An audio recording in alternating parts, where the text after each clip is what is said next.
Welcome in, everyone. Ready to dive into something a little different this time. Oh, yeah, definitely. I mean, we're all used to the holly jolly side of Christmas, right? Yeah. But today,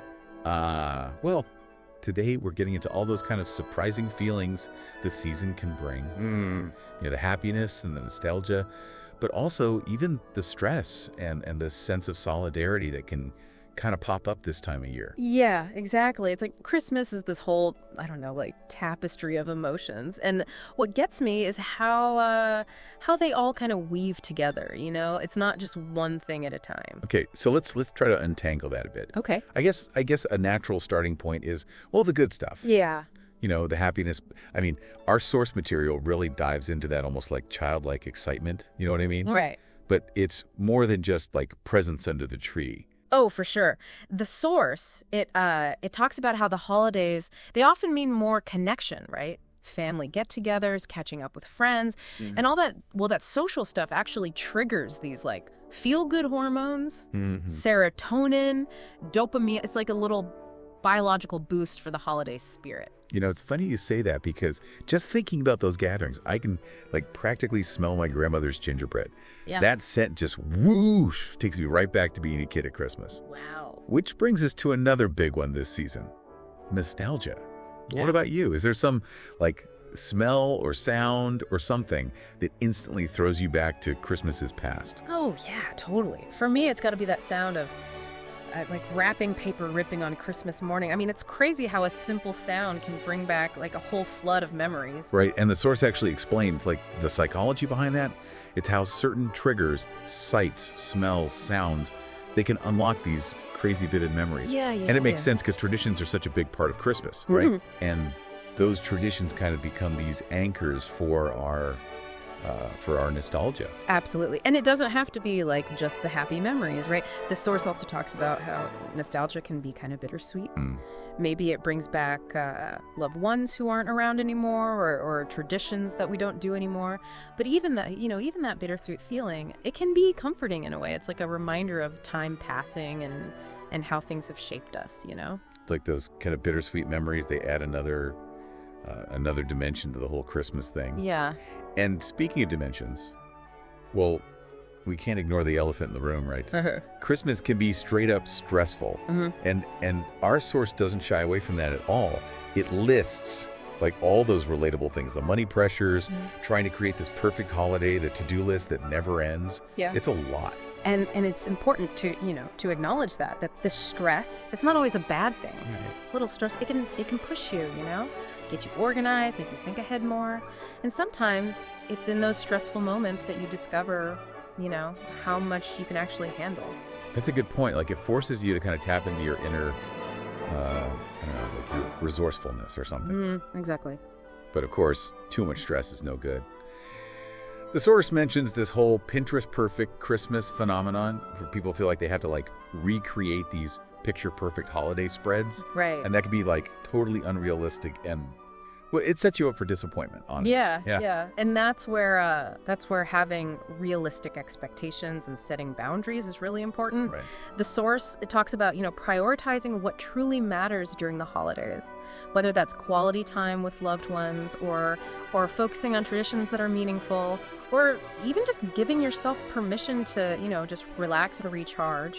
I love that. It's like a reminder that we can actually we can shape our own Christmas experience. It's kind of like shaping that experience can involve, another big Christmas emotion, one that kind of goes hand in hand with that solidarity. Oh, that's a great point because, Christmas can be very like personal, all your own memories, your family traditions, but it can also like bring everyone together in this really powerful way. Right. The source, it talks about how even with all the crazy rushing around, there's this urge to help other people. It's like giving becomes, contagious. Yeah, I see that. About all the charities that, that really ramp up around the holidays. Toy drives, food banks, volunteering, it's everywhere. It's almost like that shared experience of stress or maybe just knowing that other people are struggling. It makes you more empathetic, more generous.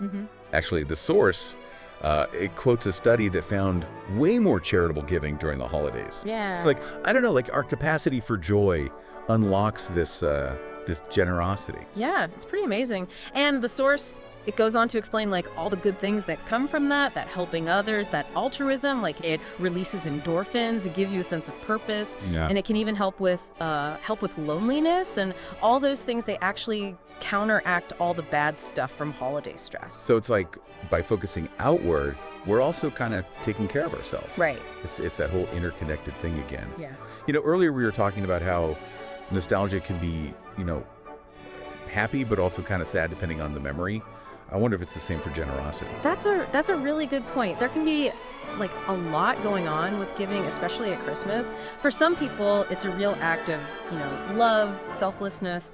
But for others, it can come from a place of obligation or even guilt. Right. And there's that whole social pressure thing too, like you got to buy everyone a gift, even if it breaks the bank or it doesn't really feel, genuine. The source even talks about performative altruism, where you give more for like the recognition than because you really want to help. Right. And that's something to really think about. It reminds us that the reasons behind, why we're doing things, they matter. True generosity, the kind that actually helps everyone, that comes from, from real caring and compassion, not from feeling obligated or wanting people to, pat you on the back. That's a really good thing to remember, especially when we're figuring out the whole gift-giving thing. Yeah.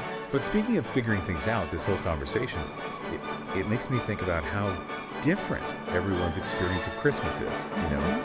We've been talking about happiness and nostalgia and all that, but it's not like a one-size-fits-all thing, is it? No, not at all. The source, it talks about how your own experiences, your background, your culture, even how you see Christmas, it all affects how you feel during the holidays. It's like, those perfect Christmases you see in movies or on like Instagram. Yeah. Big families, tons of decorations, mountains of presents. Mm-hmm. But that's just one kind of Christmas, right? Exactly. And it can be helpful to remember that. The source, it talks about how in some cultures, Christmas is mostly a religious holiday, right? While in others, it's more about, I don't know, like winter stuff or even romantic things. And even within families, you'll find like a ton of different ways to celebrate. Yeah.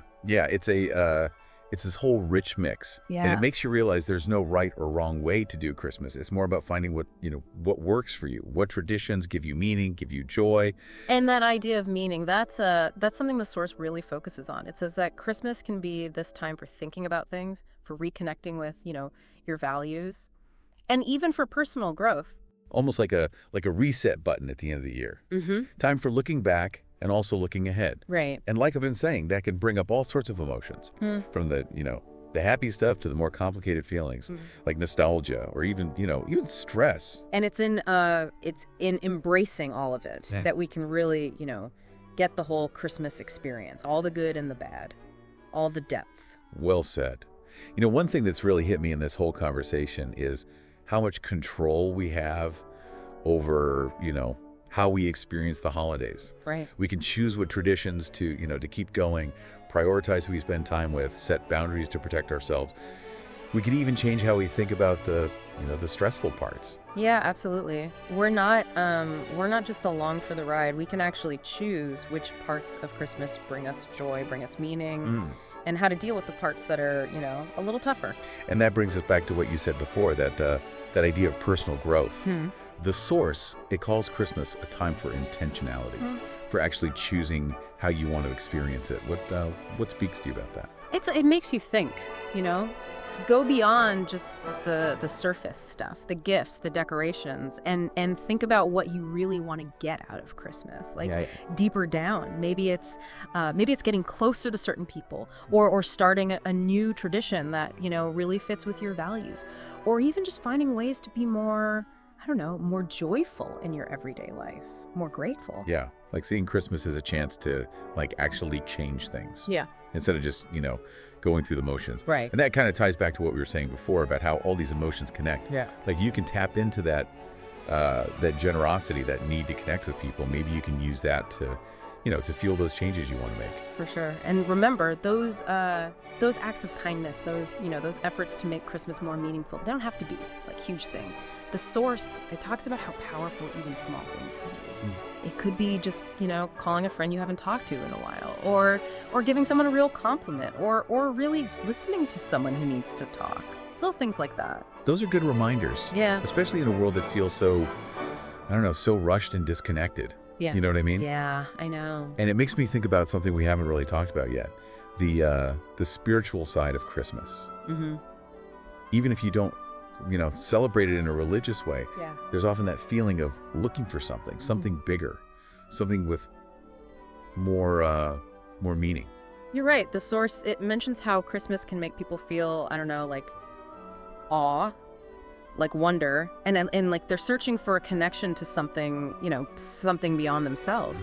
And whether that connection is through faith or family or community or even nature, it's all about this human need to connect to something bigger, to transcend.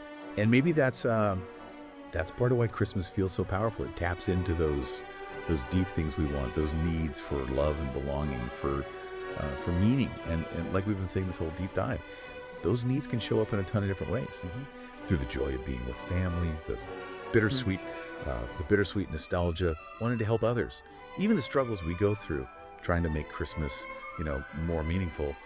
It's a lot. It's all those different emotions that make Christmas so, I don't know, so human, so relatable, so unforgettable. I like that.